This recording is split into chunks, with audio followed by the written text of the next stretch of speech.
Breaking into Hollywood is challenging enough for a woman, much more if you are Asian, colored, or minority female. But pioneering Asian women in Hollywood broke the ceiling and opened the doors for other Asian actresses to come in. During the early years in Hollywood, Asian actresses were typecast as bar girls, prostitutes, uneducated servants, or subservient wives or girlfriends. They had to go through constant rejections to land roles, often thankless supporting or cameo appearances. The new generation of actresses of Asian heritage has indeed come a long way from their pioneering Asian sisters, as they have now become lead actresses in both television and film and have even branched out to working behind the cameras as producers, directors, and writers. Priyanka Chopra. In HFPA's interview with Chopra for Baywatch in 2017, she was asked if, as a woman of color, she was finding it more challenging to get more roles or has it become easier for her to get parts. She said, "As a woman of color, it was very important to me, and I did when I came from India, to really put my foot down about the kind of parts I would play. Yes, there are parts out there which are not written for colored girls or a woman of color but like Alex,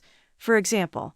In Quantico, it was not written for someone who looks like me. It was written for an American girl. Victoria in Baywatch was written for a man. It was actually called Victor Leeds and was supposed to be played by this big Hollywood actor, but that's the challenge that I find most. I don't settle. Women of color or, in general, women in the entertainment business have to stand up for and fight for better parts. We want parts that make sure that as artists, we deliver as much so people have faith. Slowly, we're in a much better place, especially in television. Representation is a lot better. Movies are still catching up. Baywatch, for example, if you look at the TV show in the 80 seconds and you look at what the movie stands for in terms of representation, it's a lot more like what the world looks like today. That's what needs to happen, that people need to be cast for merit and not for the color of their skin.